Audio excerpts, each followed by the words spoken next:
नमस्कार दोस्तों, एग्ज़ाम सारथी YouTube channel में आप सभी का स्वागत है। दोस्तों, आप में से बहुत सारे लोग सिविल सर्विसेज के बारे में जानना चाहते हैं। बहुत सारे ऐसे स्टूडेंट्स हैं जिन्होंने अभी 12th की है और इन्होंने कहीं से सिविल सर्विसेज के बारे में सुना है, आईएएस के बारे में सुना है, आईपीएस के बारे में सुना है। बहुत सारे स्टूडेंट्स ऐसे हैं जो कि अब कॉलेज में पढ़ रहे हैं, ग्रेजुएशन के पहले, दूसरे या फाइनल ईयर में हैं और सिविल सर्विसेज के बारे में अपनी नॉलेज बढ़ाना चाहते हैं, अपनी प्रिपरेशन स्टार्ट करना चाहते हैं।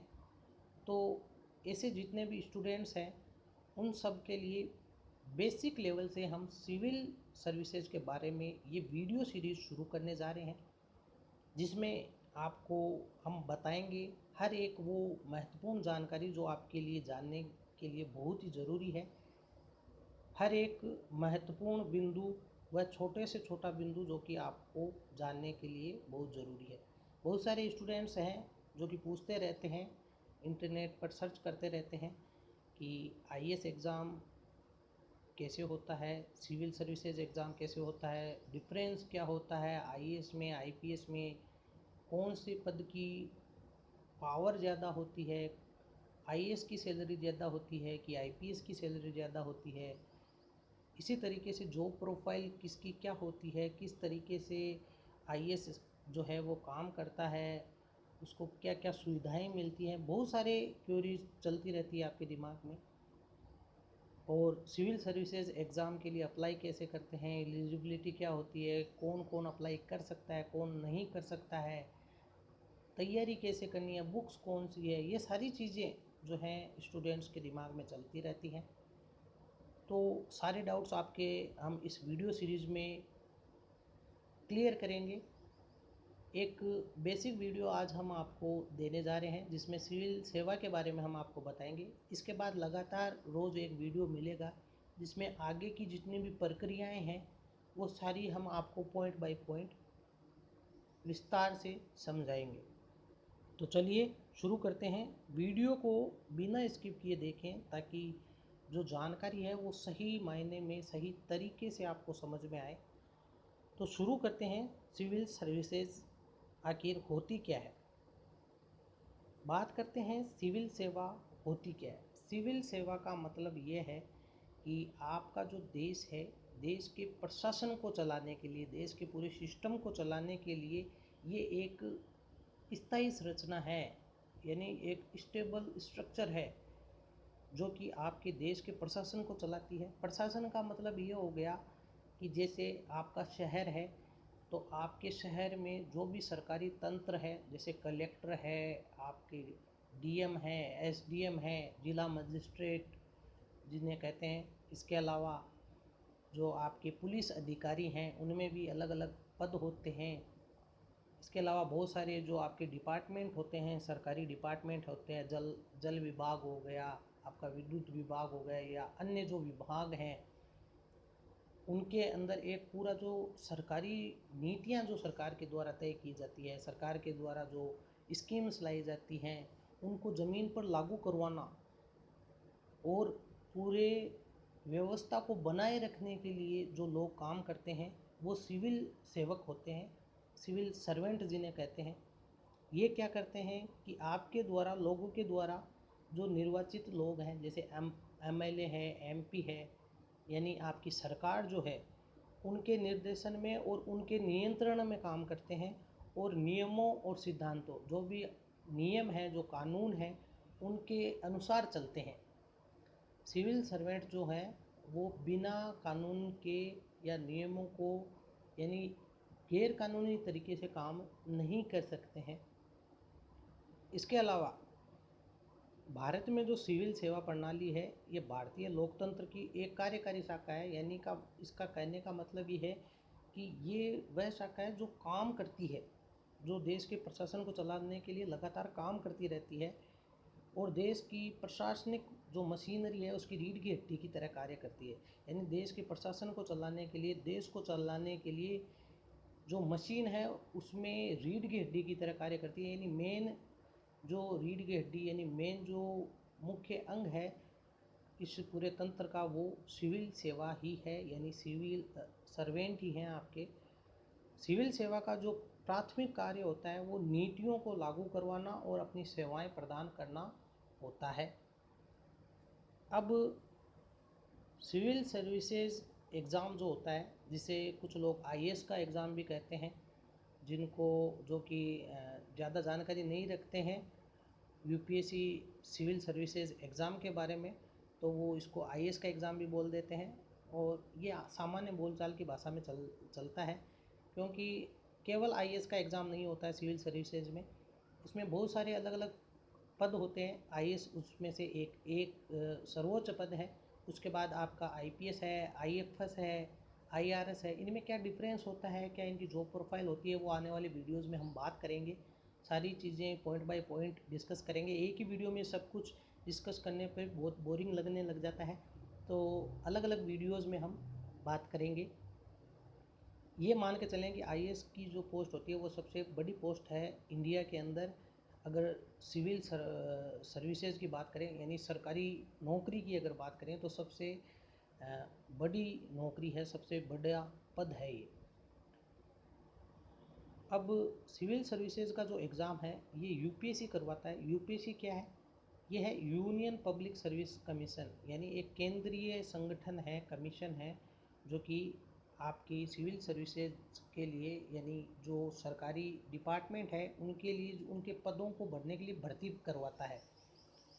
अब हर साल क्या होता है सिविल सर्विसेज के लिए, यानी जो सिविल सेवा परीक्षा है, यानी आईएएस का जो एग्ज़ाम है, उसके लिए 10 लाख लोग, यानी 10 लाख जो स्टूडेंट्स हैं वो आवेदन करते हैं।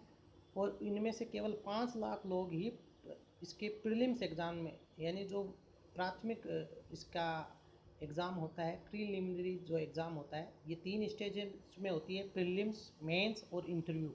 तो प्रीलिम्स के लिए केवल 5 लाख ही लोग उपस्थित होते हैं, यानी जितने लोग फॉर्म अप्लाई करते हैं उसमें से आधे लोग ही जो है एग्ज़ाम में बैठते हैं। तो इसलिए इस परीक्षा को लिखने से पहले ही ड्रॉप आउट होने वाले लोगों की जो संख्या होती है, स्टूडेंट्स की संख्या है, वो 50% है। यानी 50% स्टूडेंट्स केवल फॉर्म फिलअप करके रह जाते हैं, प्रीलिम्स का एग्ज़ाम ही नहीं देते हैं। और इन जो बचे हुए 5 लाख जो एक्सपीरियंस हैं, उनमें से 10 से 15 हज़ार ही मेंस के लिए क्वालिफाई होते हैं।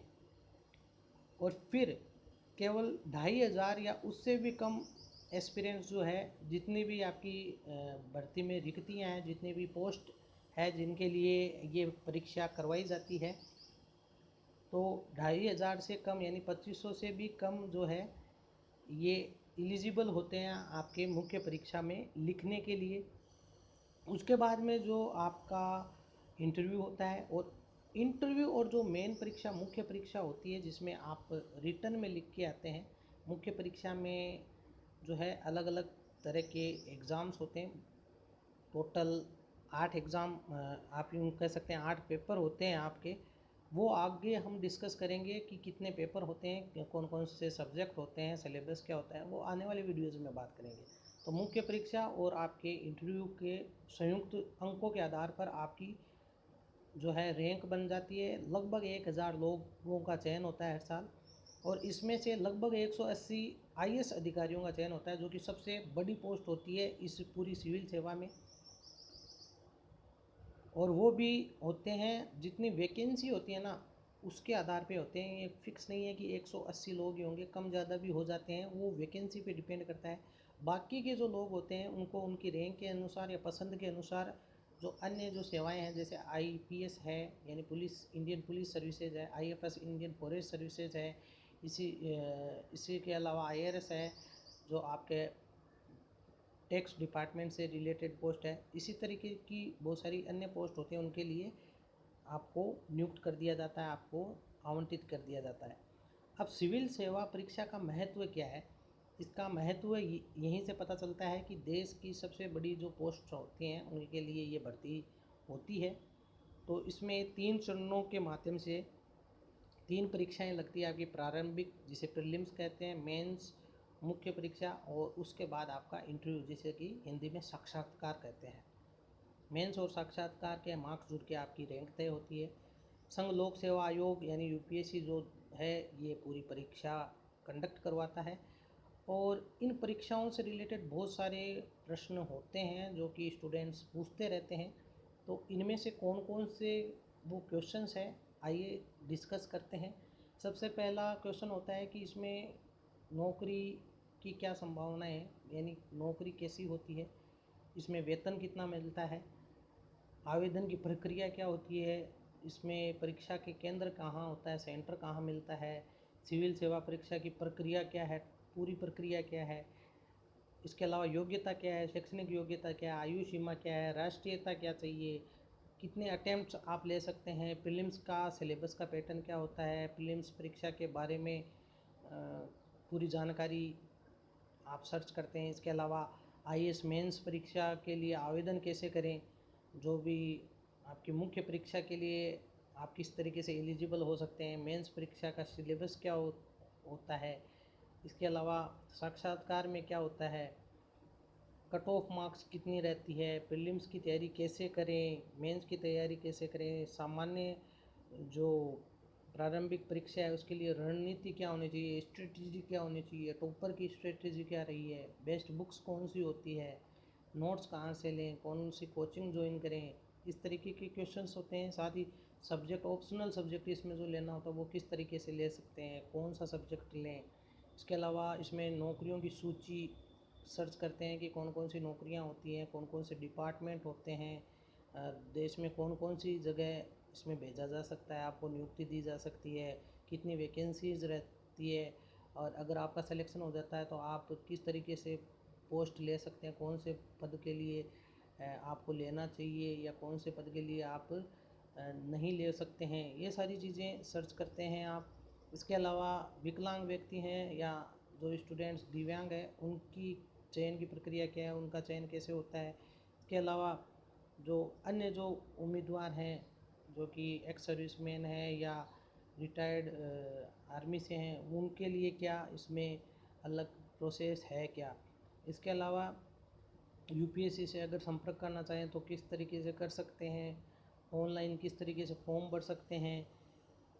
इसके अलावा प्रीवियस ईयर के जो प्रश्न पत्र हैं उनकी आंसर कीज़ हैं, ये सारी चीज़ें जो हैं आप जो है जानना चाहते हैं तो इन सभी क्वेरीज़ का हम अलग अलग वीडियोज़ में, शॉर्ट वीडियोज़ में आपका समाधान देंगे आपको। तो वेट कीजिए हमारे नेक्स्ट वीडियो का। अगर आपको ये वीडियो पसंद आया हो तो इसे लाइक करें, शेयर करें, और ऐसी ही वीडियोज़ पाने के लिए आप हमारे चैनल को सब्सक्राइब ज़रूर करें, बेल आइकन को प्रेस ज़रूर करें। धन्यवाद।